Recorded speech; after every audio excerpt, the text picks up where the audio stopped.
My name is Ken Heiman. I'm the CEO, along with my brothers here and our families.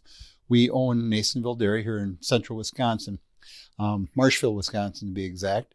Anyway, we are here. We were a small plant, started over back in 1885. We've grown to a point where we would consider ourselves not a large plant, but a medium-sized plant that's on the large end. So we started out with when our father brought us here, we ran 7,500 pounds of milk a day. We now run 1.8 million pounds of milk a day. We will probably up that this summer to go on to the next level. But at the moment, we make a lot of different cheeses throughout the country. We sell all over the country as well as a number of parts of the world.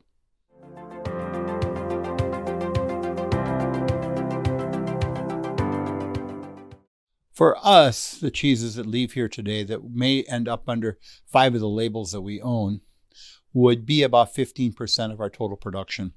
The other 85% goes out under contract label that may end up as a food ingredient as much as anything. And then in a lot of cases, we have names that would go with some of those. But in a lot of cases, a food ingredient ends up under something that's totally mystique, and may be used on a pizza someplace. It may be used in a bread. It may be used in a lot of different entrees throughout the country.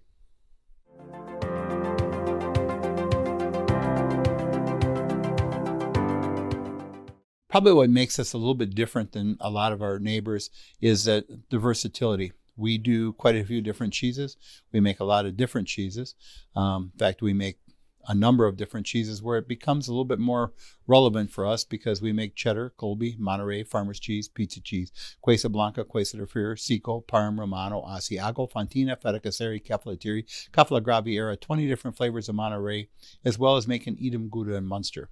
So it gives us a lot of different categories in which we can compete and maybe not always be the biggest, and probably never will be the biggest, but always have the versatility to do a number of different cheeses for the same customer.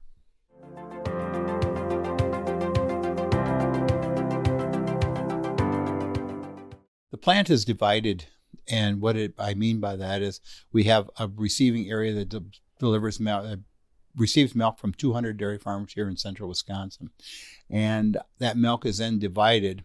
It splits at the pasteurizer points to go to one side, which is feta, and that side runs at about 30,000 pounds of milk per hour, and that side takes care of just producing the majority of what it makes is feta. It does some other offshoots from that, but that is the majority of it. The other side is what we call a hard cheese plant, which does the majority of those cheeses that I just named, and that side runs on its own pasteurizer. What happens is the cheese reappears back together when it gets to the cooler, and the whey goes to the other end, and on the other end, the whey is diversified, broke down into protein, lactose, and goes from that point where we're going to go. The rest, all of the water requirements to make cheese, they come from the same source, but then in addition to that, all the waters that are used for washing, so forth, cleaning, whatever, all the water that comes out of the whey, all goes back to the same sewer plant. So then we take care of the water from there.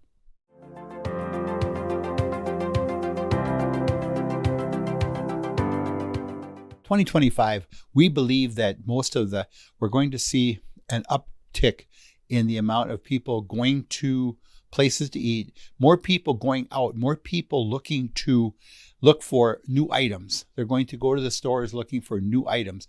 We believe that there's some absolute adventures out there that we can be part of, whether it's a new cheese spread, whether it happens to be a new packaging of something they've seen before, but maybe it's a different size, maybe it's a different way of looking at it.